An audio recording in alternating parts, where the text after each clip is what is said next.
and I was like, I kind of felt, oh boy, like, hey, I don't know you, I don't know your work, and you just kind of but he bogarting. wasn't trying to hear her out either. Yeah, but why should he? Who is she? She's the Mavis Beaumont.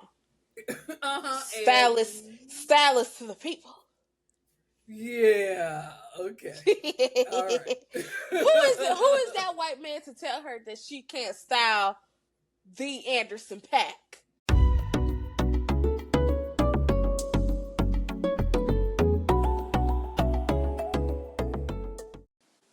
Welcome back to Grown Folks Talking. I'm your host, CK Caesar, joined by my special co-host, Lola Chanel. And today we're going to be diving in season 2 of Survival of the Thickest on Netflix. Lola, do you have a synopsis? Yes, I do. Now I gotta go to it because I closed it. I'm doing all of them. Just the first one. Okay. TV magic. And we cut to When Wrong, bitch. That's the name of this episode. A love-struck Mavis is swept off her feet in a very sexy Roman rendezvous. But unresolved decisions from the past may complicate her future with Luca. Yeah. Welcome to season 2. Season 2, what I love is that they picked up right where season 1 left off. Mm-hmm. So I watched the end of the season. Recap. Yeah, the recap, because I was like, it's been a long time. I liked how they kept it kind of realistic. To me, I'm Team Luca. The man professed his love. She on the phone, the ex in the background. She's like, ooh, Luca, gotta go. Sorry to this man. Yeah, the ex don't work out, and so she does the big grand gesture, meets him in Rome, and hopes everything is hunky dory after she done put that man through it. That's not fair. That's not fair. That's not fair. Mavis was wrong. However, comma. How it left off, how he got to Rome, they realized, and I think he was mostly the one that was like, we can't work long distance. Or was it her? I think they both came to a mutual understanding that they wouldn't be able to do long distance. So when he was professing his love over the phone, I was like, hey, head sent, heart sent. Yeah, but she was wrong for even leading him on to think that, we could do it. Because she still had the good old thing for Jacques. Yeah, it was like Jacques is a dangling carrot, and she absolutely. grabbed at it. Even though she had a good time with Luca, she had a great time with Luca. They really connected. So how you gonna take this great time and throw it all away? Essentially, break this man's heart for Jacques, who I was gonna say, but they had been together for years, and he cheated on her. She called that girl a young, thin version, something like that, of her because they did. I mean, the freckles, the hair, the complexion. Mm-hmm. She was just thinner and younger. And first of all, I'm sorry, Mavis didn't do enough to get her look back. I'm still in the toxicity of it all, where if you go take him back, I need you to put him through the ringer. Yes, for sure. She didn't do enough for me. She didn't do enough for me. She didn't. I think she, I don't know, she had a lapse in judgment. Complete lapse in judgment to be like. Well, it was her mom, and she was older. That's and she's true. like, that's true. I'm supposed to be. We were supposed to get married. We have. They had created this picturesque, this picturesque life where they were all swell. So I think it was hard, but she was unrealistic to fly her ass to Rome and be like, "Hey, I'm here. I miss you." I think she didn't. So she goes to Rome, big grand gesture, which big grand gesture. But she and Luca, they didn't do the work to talk. They didn't have the conversation. Yeah, they had sex for days, but they didn't do like, hey, this is how it made me feel. How are we gonna do this? I mean, she needed an apology tour. And also, I am big on You can't tell your friends and family if you go take that person back. You don't tell me. Don't tell me. Do not. If that man did you wrong and you know you go take him back, please leave me out of it, because I'm not being nice to him the next time I see him. I'm not being nice to Luca's her. Sister? Oh yes, Luca's sister is me. She is me. I'm not being nice to anybody who I feel like I am so loyal. You know this. I'm so loyal that I don't mind being mean to somebody if they were mean to somebody that I love and that I'm cool with. I don't mind. Now I've got to be mean to you, but you want to be nice to that person. I don't like that. Don't put me in it. Don't put me in it. Yeah. I like that to show that Luca has a family. Like, yes. Luca Oh my gosh, I love that. Corner. And you put this man through the ringer, and you have to answer to that. I'm gonna sex him down, and we're gonna be all good. His best friend don't like you. His sister don't like you. You girl, it's not gonna work. Yeah, she needed to do a lot of heavy work for that. So that was episode 1, and it ends where he was just like, I can't move forward with this. You should go home. Episode 2. You should go home. You should go home. Is the Afro-Punk. Afro-Punk episode. You got a synopsis for that? Yes. Dreams do come true at Afro-Punk. Okay, I'm not gonna keep cussing because all of these ended the B word. You got it. Tell about Michelle. Okay, girl. At the Afro-Punk Festival, Mavis seizes the opportunity to elevate a celebrity style, while Marley catches the eye of a charismatic councilwoman. So we get to see none other than the Jerry Johnson in this episode. Shout out to Harlem. Wish we could get another season, but I really hope to see Jerry Johnson in more shows, because she is a talent beyond compare. I love seeing her on my screen. Absolutely.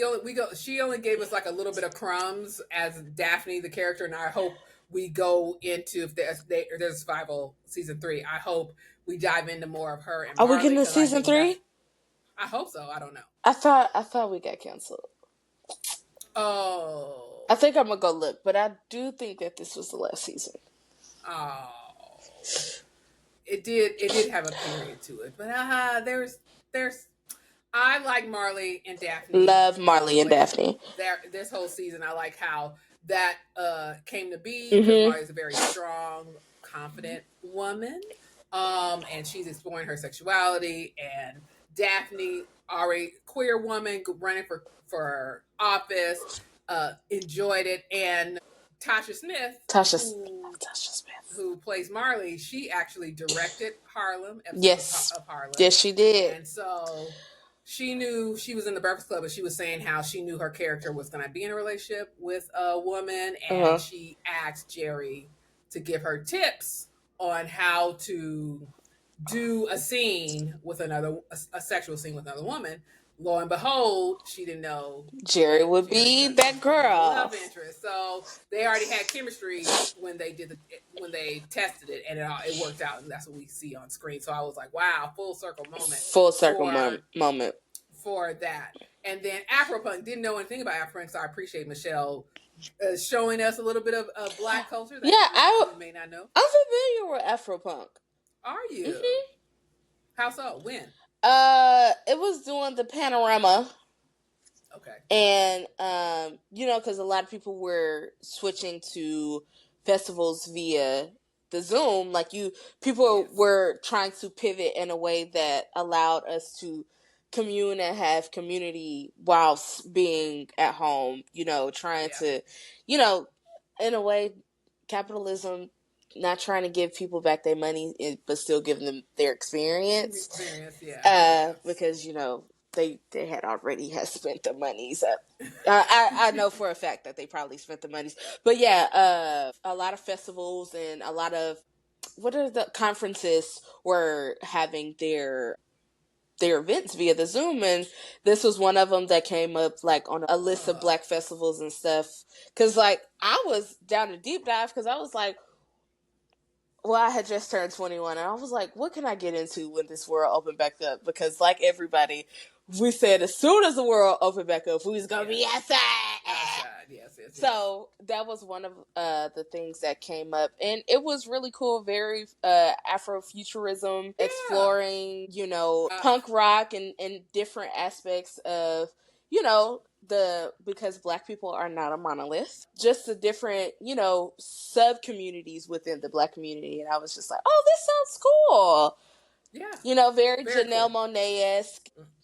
And the guest person, the person who she styled was Anderson Paak. So I was like, Anderson Paak. Totally fit. Glad that they were able to work that out. I was sad he didn't have his bob. I love Anderson as his Bobiana. Yes. The only thing I thought was, Mavis, is she being extra with the whole trying to style him? Like the guy, his stylist was kind of in between him and Anderson and her. And I was like, I kind of felt, oh boy, like, hey, I don't know you. I don't know your work. And you just kind of. Yeah, but he wasn't trying to hear her out either. Yeah, but why should he? Who is she? She's the Mavis Beaumont. Stylist to the people. Yeah. Okay. All right.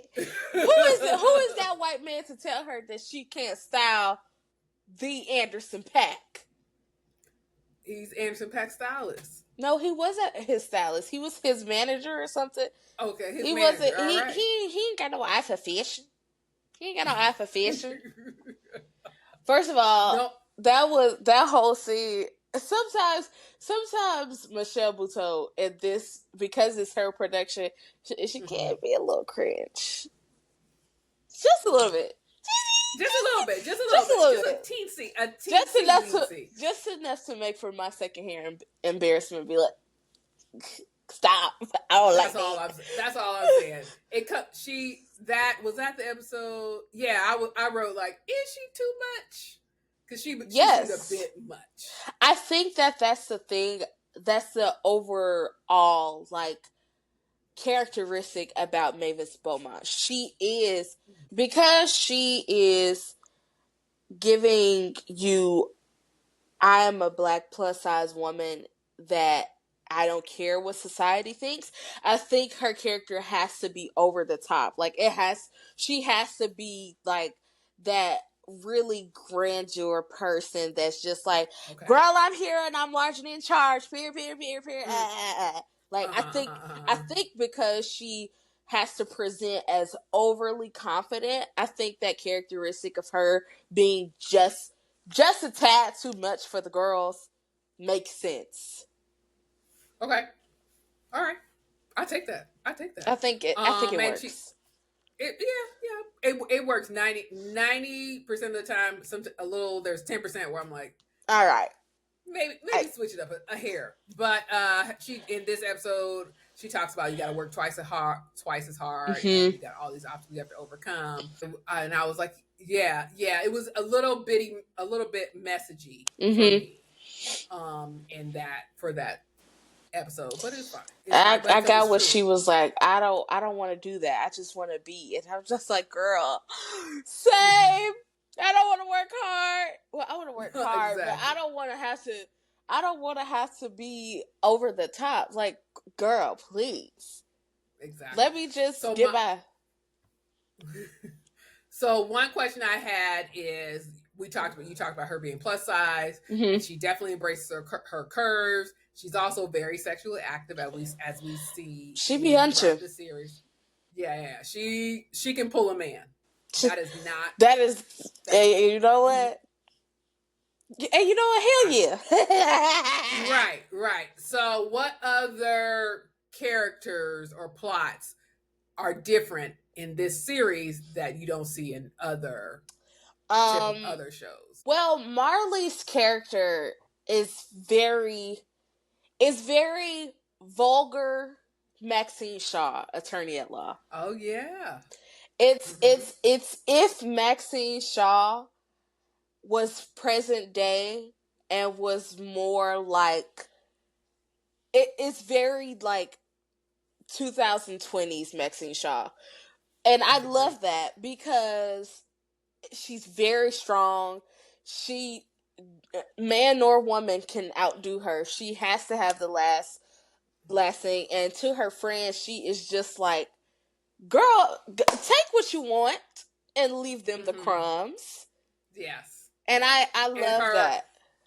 I also like that her character is the same in any situation. The Like how she talks same. to Mavis is how she talks in the boardroom, is how she talks to her put people on her level or people below her. She is the The same same for and everybody. is not a negative. No, I as the season goes on, you see her, even though she is the same, you can tell that her character is grown woman, and she's like, I can understand when I'm wrong, and I can treat you. You know, I could give you twofold what you need and get take back on my non-negotiables. Like she's firm, but she can be like, okay girl, I see where you coming from, here's where I'm coming from, let's meet in the middle. I love Marley's character. Me too. And so I want to jump ahead because you just reminded me of when she has her experience with Daphne in the bedroom, and you see her be vulnerable. She don't like. She said, "Oh, gotta go, yes. gotta go, gotta go." Yes, she stubbed her toe. First of all, yes, stubbing your toe is like 10 out of 10 worst things. As somebody who is hey, you ain't got no exes. You ain't got none. Neither one of us. There has been nobody before us. Okay, we are each other's one and only. Absolutely. Yeah, I enjoyed that, and also I enjoyed that Marley. She had a point. Like you all have taken the pictures. Hello. The perception is reality, and it looks, especially after I've been vulnerable. Hello. I'm just like, oh, I cannot. I wouldn't be able to handle that. So I completely understand where she's coming from. Like I put myself all the way out there, and then to have the hint of betrayal I would have. Don't like it. Don't like it. Don't like it. Another thing that you hardly see is they are friends. They are friends. Marley, Khalil, and Mavis are friends. There is no through sexual and through. tension. I love that. I love that because you seen any show where it's a guy in the friendship.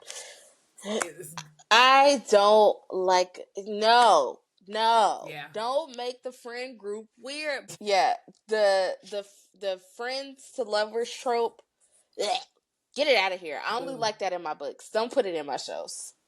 Yeah, for sure. Keep it. Absolutely keep it. It because I put it in the realistic world, and I'm just like, if we're friends, I don't know. It rarely have I seen a friendship, like a long friendship turn into a relationship. No, it can't.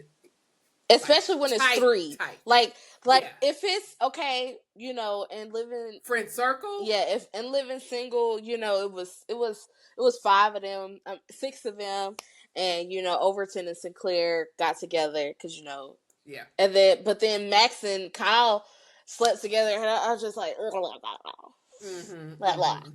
but they were more enemies to lover. Anyway, yeah. Either way, go. If it's a 3-person friend group, don't put 2 people together. Get out of here. Awkward. Another one was seeing a trans woman happily get married. Not something. Survival of the Thickest actually did what we wanted for Clean Slate. Like we got to see the trans, because we had the trans community in the first season, and they went through things, and then we got to see Peppermint talk about how she was able to find her husband, and what they went through and all of that. I mean, it was on a smaller scale than Clean Slate. Right, because she wasn't a main character. Peppermint was not a main character. She was a supporting. But she was, I think, out of the 16 episodes, Peppermint has been in at least maybe 9 to 11 episodes. Yeah, she was pretty consistent. which was great. Absolutely. But yeah, we got to Absolutely. see a wedding for the trans community. It was great. I love the wedding scene. I love the wedding scene. She was like, "Girl, don't shoot me. Remember you love me. Remember this is my wedding day. Remember you love me. Remember this is my wedding day." I had Preface. invited I had invited Yo Boo from Rome. I didn't think that he was going I didn't know he was gonna come. I didn't think it was gonna be that messy. Now, question: would you're Peppermint? Uh-huh. Would you have invited the ex or told her Okay. the day of your wedding, or would you have? Because you plan weddings so far in advance, she sent the invitation when they were dating. He Okay. RSVP'd when they were dating. Okay. He probably got the reminder, and then when he showed up, she was like, "Oh, I didn't think, and I didn't rescind it." Because when you're planning a wedding, you're in the thick of it. Like, you can rescind it, but you're like in the thick. You think about drapes and dinners and who got a shellfish allergy. Got to make sure who can't sit with who. Grandmama and granddaddy exes, and they can't sit with each other. You thinking of all of that. I'm not thinking about my friend who had an on again, off again relationship with a man who lives in Rome. I'm not thinking he coming. Right, for sure. So Peppermint wasn't in the wrong. Luca was. Oh, you say Luke was in the wrong. Because why you coming here? You met Peppermint through me. Because he realized he wanted to be with Mavis. Exactly. They both toxic. Because what you doing here? Wow.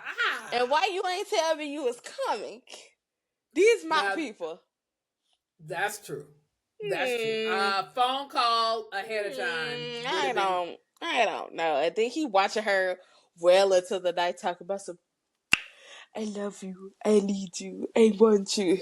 We can be together. No. Yeah, they did. You are the one who said you couldn't get over. So have you healed? You said you couldn't be with me. And now you're talking about, you see I'm with this hot hunk of a man. For sure. For sure. Clock that T. He's super cool. He was cooler. He was. It made her them lemon bars. I dug him for the coolness. Because he was just like, how you want to play this? I can play it whatever. How you want to play it? Do I need to go? Do I need to stay? Do I need to hug up on you? What you need me to do? I love that. I enjoy that. But that told me this is not a relationship. This is a sex friend. Yeah. This is a buddy. Plus one.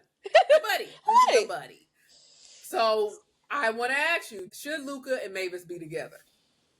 Based on season 1 and 2. How do you be together, or should they go? Oh. It was his fault what they should. Toxic? I don't think they're going to be toxic no more. I don't think they're going to be toxic no more. I agree. I do think they should. I think they should be together. They should absolutely. I think that she needs to have a sit down with his sister and apologize. But if she don't accept it, oh girl, whatever. At least she tried. I'm not marrying you. Not coming home to you at night. Another thing that you don't often see is a black man in a queer space and comfortable. Khalil was at that club a lot. And he was just there. Yeah, I think that's a testament to like the New York space though. I think that there are a lot of men who are genuinely comfortable in their sexuality, know what they want, and this space is and I've met men who are straight but have are comfortable in queer spaces. So I think that's just if for us, if you live predominantly in the South, it is taboo. But I feel like up north and like on the West Coast, it's different. What TV show do you know of? Can you pull a TV show where it's a person of color who's who's straight in a queer space and who's comfortable? I know there has to be one. There has to be Marinate. one. Okay, marinate on Now I gotta go back into everything because that's all I watch. it. Mm-hmm. Mm-hmm. I'm gonna have to get back to you. It might come All to right. me. All right. Moving on. Did you think Mavis was gonna be pregnant No. and have to decide? Really? Yeah. I was like, oh, are we going back to Harlem?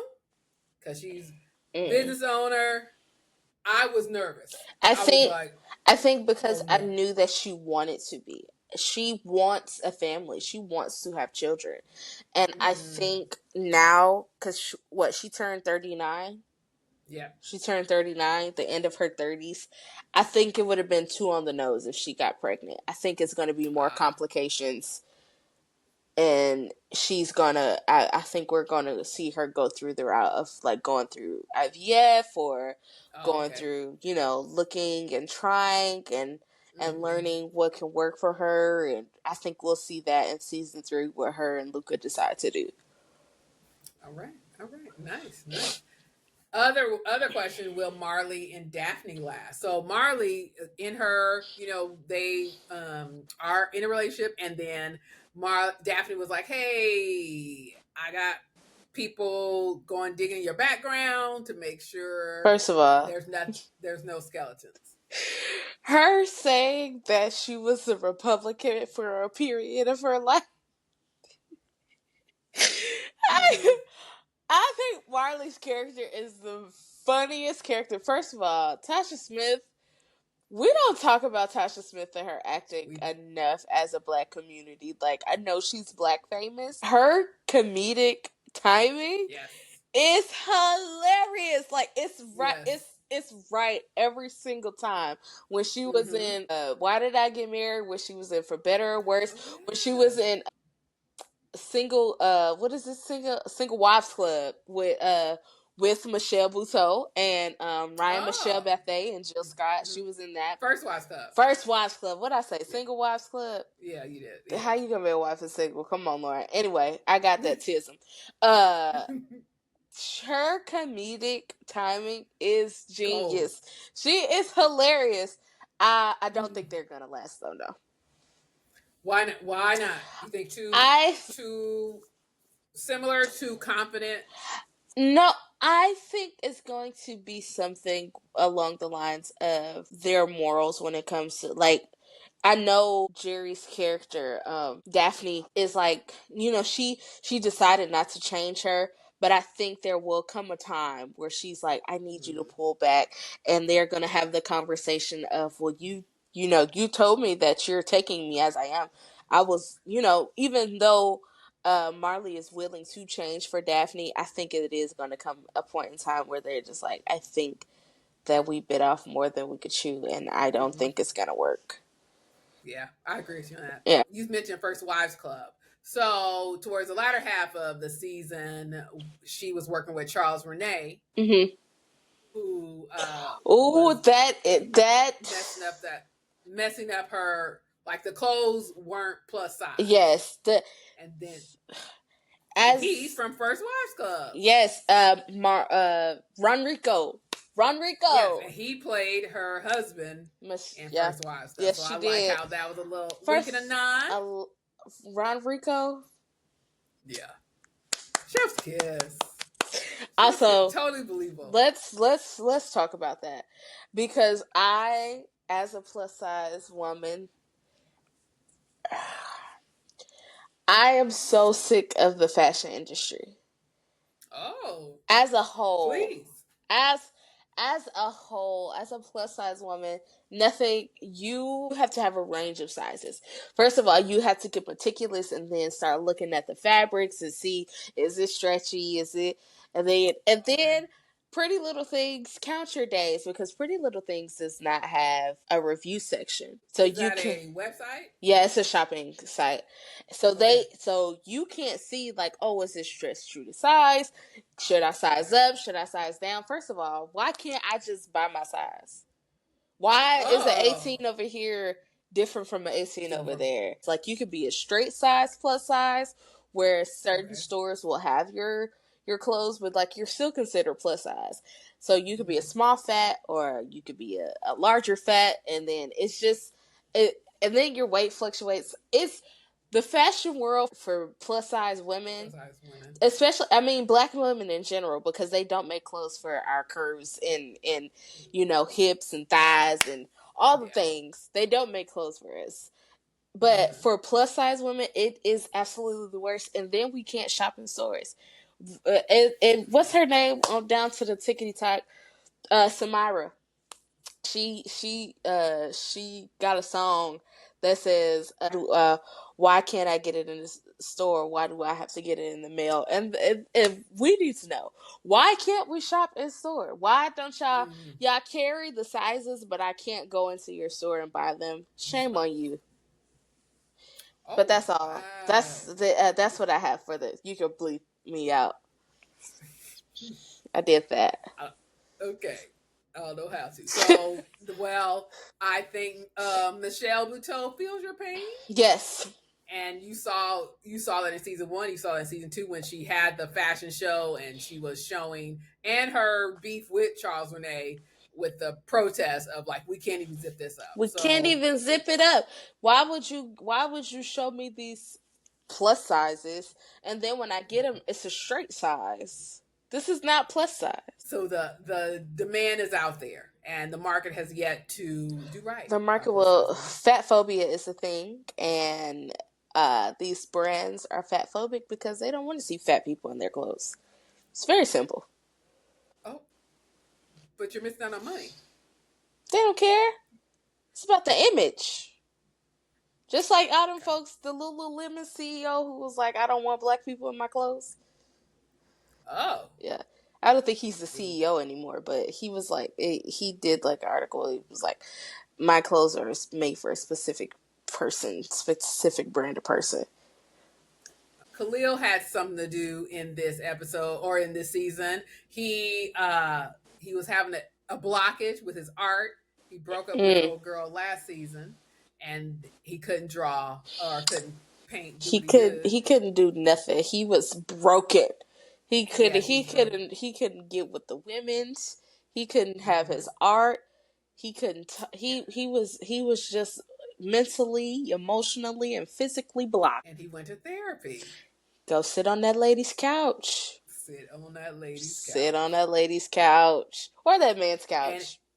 oh, In that his man's house, and we case. found out it's a black therapist. And what was funny was when he was shamed for thinking about that and talking to his friends, his Mm-hmm. group of guy friends. They was like, "We all in So like therapy." I was like, what? "Ah, We are. He was like, actually, I am a therapist, but that would be a conflict because we boys. He's like, right." hey, hey man, I, say man, we y'all in therapy and they tell me nothing. they tell me Go nothing. sit on that lady's couch, guys. Absolutely. So that was a little wink and a nod to all the men, and then Tika Sumter showed up Tika helping with this art. Look at Sumter. chocolate drop. She is so gorgeous. Absolutely, absolutely, yeah. And also his mom, who was played by Rolanda, I forget her last name, who back in the day in the '90s she had a talk show called Rolanda. So I was happy to see Oh, her. I mean, is a that's her actual drag name.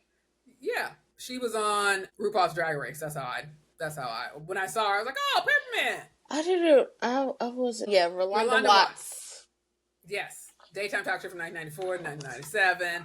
She's been acting. I looked up her stuff, but I was like, oh, and she got the IRS is on her back, so Khalil is trying to help out his mom. So we saw another layer to his character that not only Yeah, that gave he us was a more friend. more Yeah. backstory, and Mm-hmm. Rolanda. You know, Sometimes it's hard parenting your parents. Okay, yeah, it totally it is. it is very hard parenting your parents, and Rolanda is one of those parents that you like. Oh, girl, I did not give He, you that. She talking about some. I didn't know if you was gonna get the rest of it. Pay them people. I didn't give you paid this him. money to go buy a George Foreman grill. R.I.P. to George Mm-mm. Foreman. or a new Well, TV. He was like, "What is yes. all of this?"